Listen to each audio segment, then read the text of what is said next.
Okay guys, we're out here, but not to work. This is just an update video of some things I just acquired.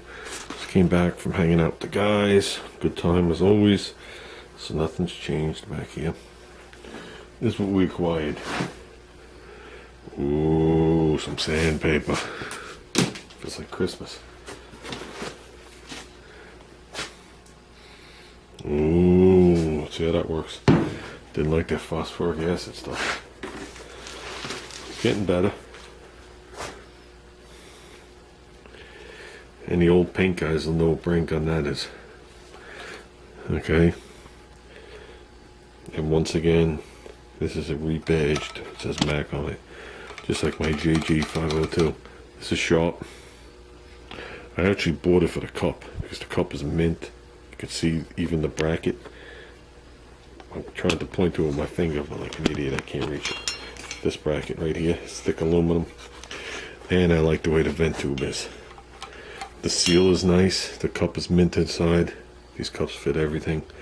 Looks like they were using this for primer, at least the last time. Paid $9 for it.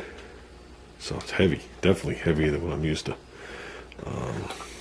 It's like industrial.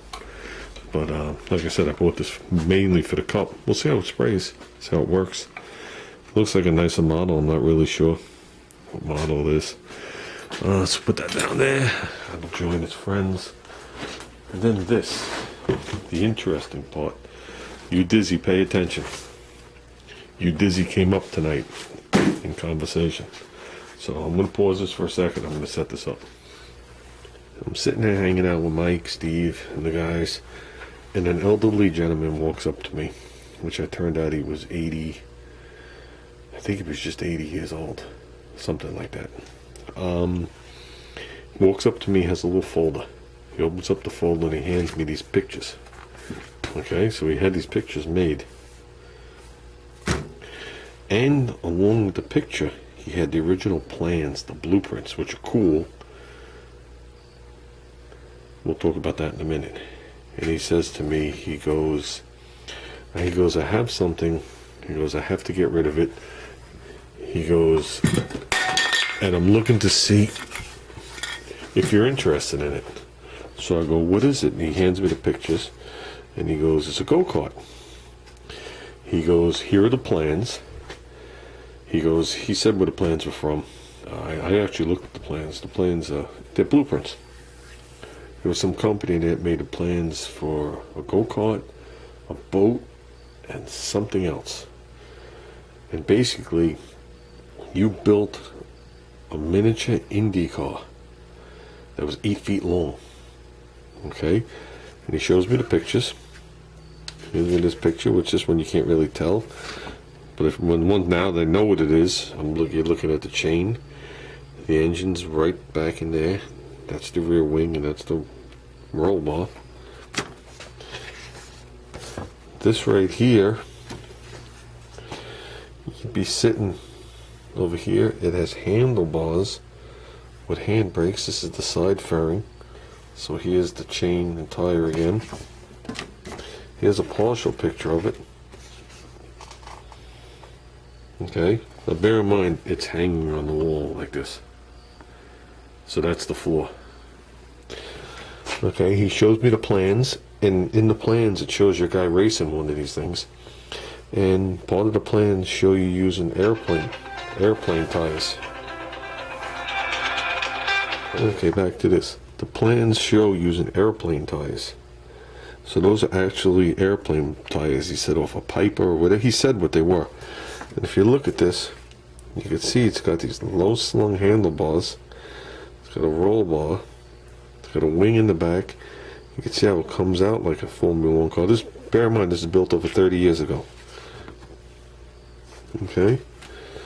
There's a shot looking down. Well, it's actually, it would be like this because these ropes will help holding it up. Okay, it's not sitting on the wing, he claims. He's hanging it.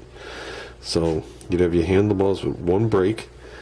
You have a throttle and another brake, and the brake cables look like they go to the back to each side, so there might be a drum brake on each side in the rear. It's hard to tell. But he says it has real steering in it. There's where you sit. He is. Now you got to remember the pictures like this. Look how close it is to the ceiling. It just fits standing up. And there's the top again. So the guy asked me if I was interested with it. And next thing you know, we're talking about UDizzy and UDizzy's charities and all this other stuff, and we're talking about different things, and I told him about the mini bikes and the go-karts and all sorts of things. But the bottom line is, he was looking for a good home for it, so I accepted it. I'm going to pick it up. Me and Mike are going there Saturday morning at 9:30 in the morning to go pick it up, and we'll see what it is. And I guess as long as I get my fat ass in the seat, I don't even need pedals. So we have a throttle and brakes. And we'll check out what this thing is. He says, I asked him about the tires, how tall they are. He says they're about a foot tall. So, but that's pretty cool that they're airplane tires. And we'll check it out. We'll put it to the side for now, and maybe somewhere down the road, we'll be humming this thing around. 8 feet long. This garage is 10 feet. That's a, well, let me reword that. In between these two poles is 8 feet.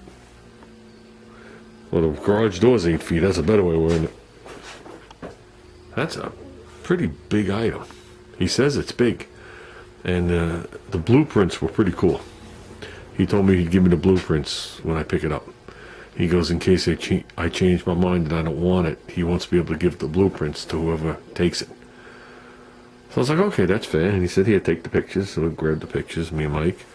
And we got his name and address and phone number and all the happy good things. It was actually 2 minutes from where we were sitting, but we didn't have a pickup truck with us. So, and it's going to require, obviously, a pickup truck. He says it's about 4 feet wide, a shade under 4 feet, and it's 8 feet long. So, with that, we will be back out here tomorrow. I want to do those taillights, and as I'm doing those taillights, I want to do some more sanding and start prepping this and start working around this run channel so I can mask this thing off. Maybe put some fresh plastic on this thing and whatever. Just get working. Just keep working. That's all I want to do is keep working. I don't know if I mentioned it, but Junior contacted the guy with the paint, was square with the paint, it looks like. So the red is more money than the other two colors, but it's not ridiculous. We're just going to buy less of it. How's that? But we should have plenty. We should have plenty. And that's it. I'm getting excited. I want to see some color on this car more than anybody else does, trust me. So with that said, I'm out of here. Everybody have a good night. It's Thursday night, and we'll see what we're going to do.